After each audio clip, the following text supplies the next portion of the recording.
It's not often that you can say one gun revolutionized warfare, but that was certainly the case with the French Model 1886 Lebel.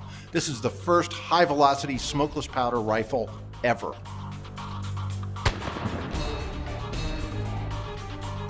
In history, there are few moments when technology just comes together the way it did right in the 1880s, especially in firearms development.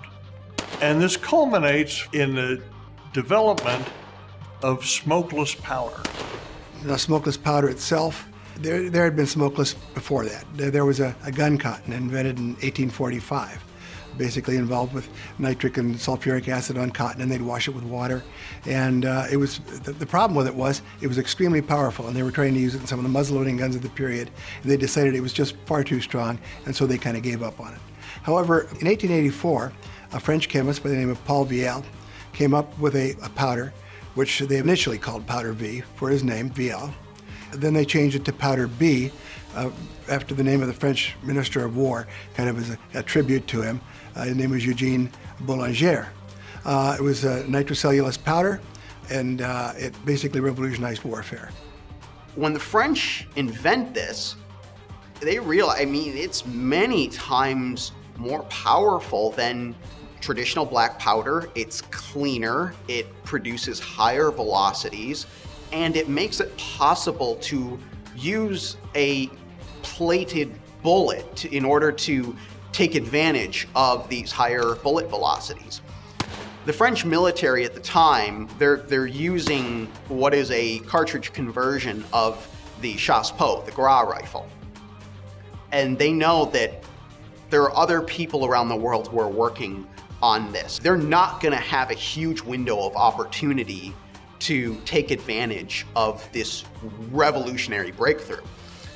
And so there's a French general in the ordnance department there who puts some pretty intense pressures on the military establishment, the ordnance establishment in France. And he says to the design team that's assembled, you have a year to make France's new bolt-action rifle. And they do accomplish it in a year, in fact, significantly less than a year. And what they produce is the Model 1886 Lebel.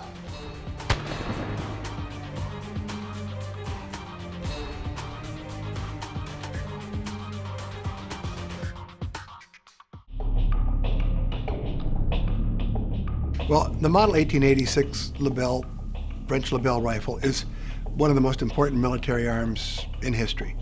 Not necessarily because it was a great gun. It wasn't a bad gun, but it was not wonderful. It was basically an amalgamation of several designs. But it was the first smokeless powder military arm to be fielded. With smokeless powder, it burns slow and deliberate, like a cannon fuse. And that allows you to build up more pressure in the breech of the gun to push your projectile down the barrel.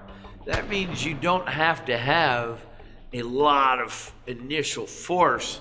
Like with black powder charge, you have these gigantic calibers that get blasted down the barrel of the gun, but they're good to about 100, 200 yards or so.